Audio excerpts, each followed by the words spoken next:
Finalmente saiu o segundo episódio da segunda temporada de The Last of Us. Eu já comentei no vídeo anterior que foi o meu episódio favorito entre as duas temporadas. E mesmo sabendo que já iria acontecer no final do episódio, eu fiquei completamente impactado, velho. Mas e aí, por que mudaram os personagens nessa cena, né? Por que foi a Dina junto com o Joel e não Tommy? Pois é, meus amigos, existe um motivo do porquê eles trocaram os personagens. E que, na minha opinião, corrige um grande problema do jogo. Mas não só isso, né? Quem é a WLF que a Dina viu naquela mochila? Por que os infectados atacaram Jackson, que é uma cena que não existe nos jogos? Pois é, meus amigos, no vídeo de hoje a gente vai comentar tudo isso, né? Vou tentar explicar pra vocês, pelo menos o meu ponto de vista, de todos esses temas que foram abordados no segundo e melhor episódio de The Last of Us até agora. Simbora, e teremos spoiler, obviamente.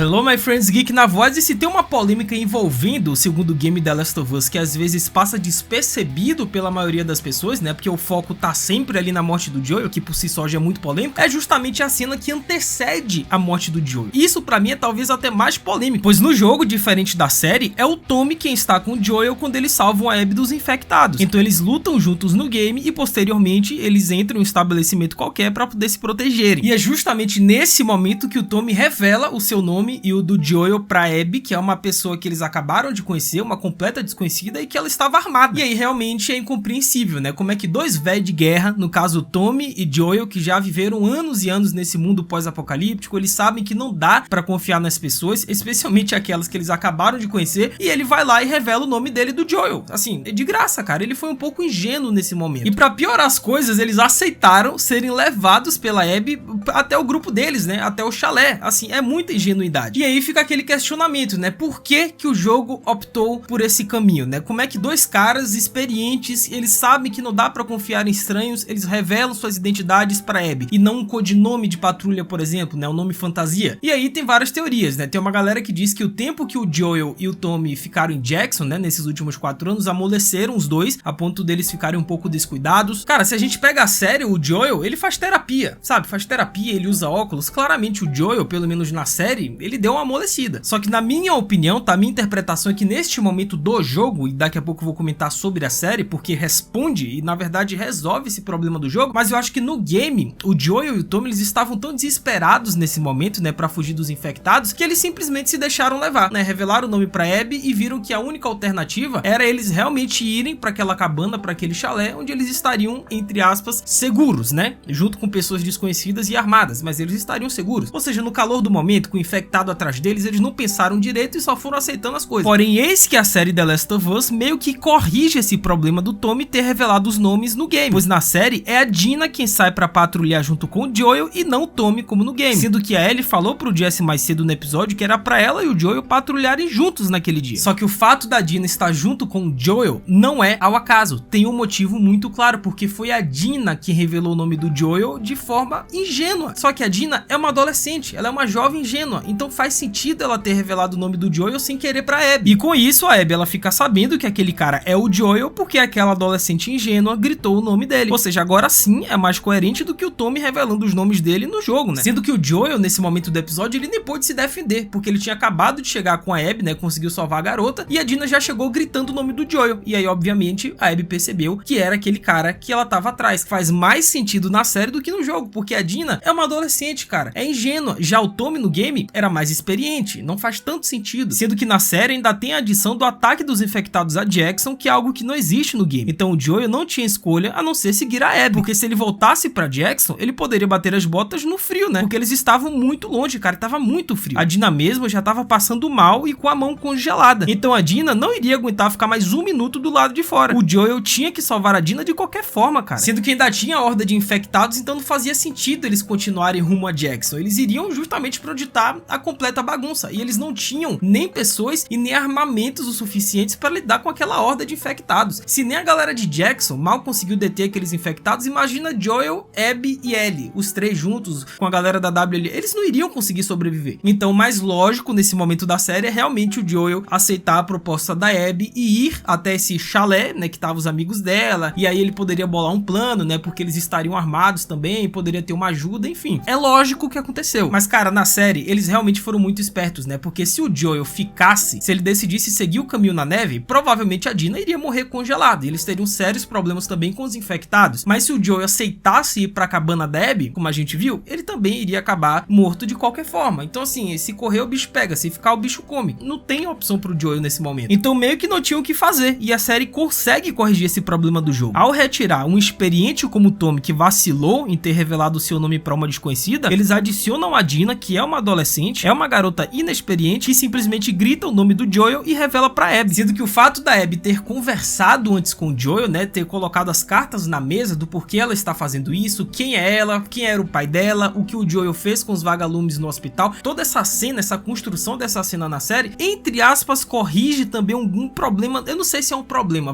mas é algo que a gente não viu no game, porque no jogo a gente não vê a Abby interrogando o Joel e torturando ele. A Abby simplesmente mete o taco de golfe no Joel, o jogo corta pra Ellie e só depois é que a gente vai ver o Joel no chão todo lascado. Já na série, a Abby dialoga com o Joel, contou a história dela, quem era o pai dela, o que o Joel fez ao pai dela, os vagalumes. Ou seja, o jogo deu a entender que o Joel morreu sem saber quem era a Abby. Só que vem a série e resolve esse problema, porque essa interrupção que teve no game, né, quando a Abby dá aquela tacada de golfe na cara dele e depois corta pra Ellie, nesse momento, provavelmente no jogo, a Abby também interrogou o Joel, também disse quem ela era, quem era o pai dela, só que o jogo não mostrou essa cena, mas a série mostrou. Então pra galera que achava que o Joel morreu sem saber ao menos quem era a pessoa que tinha matado ele, que nesse caso é a Abby, e a vingança do pai, corrigiu esse problema do jogo. Provavelmente a Abby também interrogou o Joel no jogo, só que o jogo não mostrou. Mas e aí, o que vocês acharam dessas mudanças em relação ao game? Fez mais sentido pra vocês? Ficou mais coerente? Qual versão vocês preferem mais do Joel, né, da cena trágica? A do game ou a da série? Comentem embaixo. E outra coisa interessante também, antes da gente continuar, é a voadora no like embaixo, cara. Aproveita que temos muito que comentar e explicar do segundo episódio de The Last of Us. Deixa o like, se inscreve no canal, ativa o sininho, segue o Geek lá no Insta, né, @LucasMGeek, a gente vai trocar essa ideia sobre The Last of Us. Eu tô postando outros conteúdos adicionais lá no meu Insta também, então faz tudo isso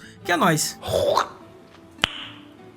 Sim, Geek, mas e esses infectados que atacaram Jackson, né? Que pra quem não sabe é uma cena inédita na série, tá? Não acontece nos games e sim é uma adição exclusiva pra série The Last of Us. E o fato deles terem atacado em massa a comunidade de Jackson foi explicado pela própria série, cara, lá no primeiro episódio. Pois os esforços para expandir Jackson continuaram durante o intervalo de 5 anos entre a primeira e segunda temporada. E isso inclui a escavação da infraestrutura construída anteriormente. Porém, devido a uma encanação exposta, revelou que uma rede de Cordyceps estava crescendo sobre a cidade. E essas redes permitem que os infectados se comuniquem entre si. E quando a rede é atacada enquanto a construção continua, os infectados são chamados para Jackson, levando a ordem contra a comunidade de Jackson. Sendo que o criador do game, né, o Neil Druckmann, que também é um dos caras que estão à frente dessa série aqui The Last of Us da Max, ele comentou em um podcast como que funciona, né, essa espécie de mente de colmeia, ou então essa rede de Cordyceps que está interconectada. Ele disse que o objetivo era justamente esse, né, mostrar que tá tudo conectado entre os fungos, Cordyceps, infectados, e se você tocar num galho, você vai atrair a atenção de todos os infectados que estão ao redor dele. Ou seja, é realmente uma mente de colmeia, velho, que é uma adição também exclusiva da série. Esse conceito não existe no jogo. E outro detalhe sensacional que esse segundo episódio ele introduziu oficialmente de forma até que, quer dizer, não tão sutil, porque literalmente mostraram lá na mochila que é justamente a WLF. E cara, isso daí vai ser muito importante na segunda temporada. Porque vocês lembram lá do primeiro episódio que o Owen, ele disse que tinha um cara chamado Isaac que tinha um grupo em Seattle e que talvez eles poderiam ficar por lá? Então esse grupo é justamente a WLF, que a Dina viu lá na mochila. E cuidado que aqui agora teremos alguns spoilers, pequenos spoilers na verdade, que já tá em trailer e material promocional da segunda temporada, mas eu vou comentar algumas coisinhas dos jogos, então tome cuidado aí, já tô avisando. Pois a WLF nada mais é do que a Frente de Libertação de Washington, que é mais uma dessas gangues, né, dessas facções que existem no universo de The Last of Us, que constantemente estão em guerra contra outras facções. Então, frequentemente chamados de lobos, né, a WLF, que é a Frente de Libertação de Washington, é um título que soa nobre para um grupo que essencialmente é uma organização paramilitar. Eles são equipados com alguns dos recursos e tecnologias militar mais poderosos que a gente pode encontrar nesse mundo do The Last of Us. E se lembrarmos bem, a Fedra era uma agência governamental dos Estados Unidos presente no primeiro The Last of Us, com a organização cuidando da maioria das zonas de quarentena da cidade no início do surto. Só que como vimos Boston na primeira temporada, a Fedra tem o hábito de fazer inimigos com seu governo tirânico, né, levando à formação de grupos de resistência violentos em resposta. E The Last of Us explora constantemente esse ciclo com esses grupos de resistência, né? Onde uma vez quando eles assumem o controle, eles se tornam exatamente o que antes odiavam. Então a Emma e o Jason Patterson, eles meio que fundaram essa organização, né, a WLF, em retaliação à Fedra, porque eles não estavam gostando da forma como a Fedra estava cuidando ali de Seattle. Então o que antes era um protesto e atos pacíficos, se tornou em uma retaliação violenta. E após a morte dos Pattersons, o Isaac tornou-se o líder da WLF por meio da violência e da morte, ajudando a derrotar a Fedra e a garantir a vasta maioria de Seattle para o seu grupo. E em vez de oferecer a libertação da cidade, a WLF se estabeleceu como novo governo municipal, forçando os civis restantes a se juntarem a eles. E como a gente viu no início do primeiro episódio, nós conhecemos Abby e seus amigos ex-vagalumes que simplesmente estavam à deriva. Eles não tinham mais grupo, eles não tinham pra onde ir, porque o Joel chegou lá no hospital no final do primeiro episódio, matou todos os vagalumes que estavam ali, ou pelo menos a grande parte deles, incluindo o pai da Abby, né, que é o Jerry, lá o cirurgião, e aquele grupinho ficou à deriva, né? A Abby, o Owen, Nora, Manny, todo mundo, Mel. Então a Abby e os seus amigos, depois desse flashback do primeiro episódio, eles viajaram para o norte, né, Seattle, e simplesmente entraram para a WLF, que é uma organização que vai ser extremamente importante tanto para a segunda quanto para a terceira temporada, sendo que durante a história, né, e eu disse que aqui teríamos alguns spoilers, a gente percebeu que tanto a Abby quanto seus amigos, eles estão meio que conflituosos em relação a algumas filosofias da WLF, né, alguns paradigmas, digamos assim. A própria Abby, inclusive, ela quebrou uma regra da WLF, né, que é nunca atirar ou então nunca ferir um cara que está desarmado. Ela quebrou essa regra, o que só prova que eles não estão lá muito de acordo com a WLF. Então a Abby e seus companheiros passaram anos morando em Seattle, mas flashbacks do jogo revelam que suas tentativas de felicidade foram prejudicadas pelo desejo de vingança contra o Joel. E assim como vimos com a Ellie, Dina e Jesse Jackson, os personagens que vivem em Seattle vivenciaram os altos e baixos de seus próprios relacionamentos românticos e amizades. E dito isso, enquanto Jackson buscava uma paz, concentrando-se em proteger seu povo de infectados e grupos externos, a WLF continuou a travar uma guerra pelo controle da cidade. E é justamente aí que entra o principal rival, digamos assim, da WLF nesse momento, que são os Serafitas, ou então Cicatrizes, que como a gente viu nos trailers, materiais promocionais, eles vão aparecer, cara. O Lev, Yara, eles vão aparecer também. Afinal, após a queda da Fedra, a WLF ganhou forças e praticamente se tornou o maior grupo, pelo menos paramilitar, do universo de The Last of Us. E o principal inimigo deles é justamente os Serafitas, que é uma facção que havia deixado a cidade principal para se estabelecer em uma ilha próxima. E enquanto os lobos se referiam a esse grupo como Cicatrizes, os Serafitas eram insultados por esse nome porque haviam se tornado um grupo religioso sob um líder misterioso conhecido como Profeta. E os Serafitas talvez seja o grupo mais peculiar de The Last of Us, né? Eles têm regras muito rígidas pelas quais vivem, como não usar ferramentas ou objetos do velho mundo, né? Como armas de fogo. Ou seja, é um grupo mais primitivo, né? É basicamente arco e flecha, pedra, madeira. Eles não querem saber dessas armas e coisas do novo mundo. Eles acham que foi justamente isso que levou à derrocada do universo, né? A tecnologia. E o conflito entre a WLF e os Serafitas decolou quando o Profeta organizou um bombardeio contra um pelotão de suprimentos da WLF, matando vários soldados e destruindo caminhões. Então o Isaac é retratado como um personagem implacável no game, cujo objetivo principal é travar uma guerra contra os Serafitas em vez de proteger o seu próprio povo. E após a morte do Joel, a gente viu lá no final do episódio, né, do segundo, que a Abby juntamente com seus amigos retornaram para Seattle, para WLF, quando a gente vai ver que eles estão realmente em pé de guerra contra os Serafitas. E a partir daqui eu não vou comentar muito, né, para não entregar muito da história, até porque eu já disse também que teria leves spoilers, mas não quero comentar muito para não estragar talvez a experiência de quem não conhece, mas se preparem, tá? WLF, Serafitas, o bicho vai pegar, velho. Mas e aí, meus amigos, o que vocês acharam desse segundo episódio da segunda temporada de The Last of Us? Foi o favorito de vocês também? Na minha opinião, foi o meu favorito. Comenta embaixo que eu vou ler e responder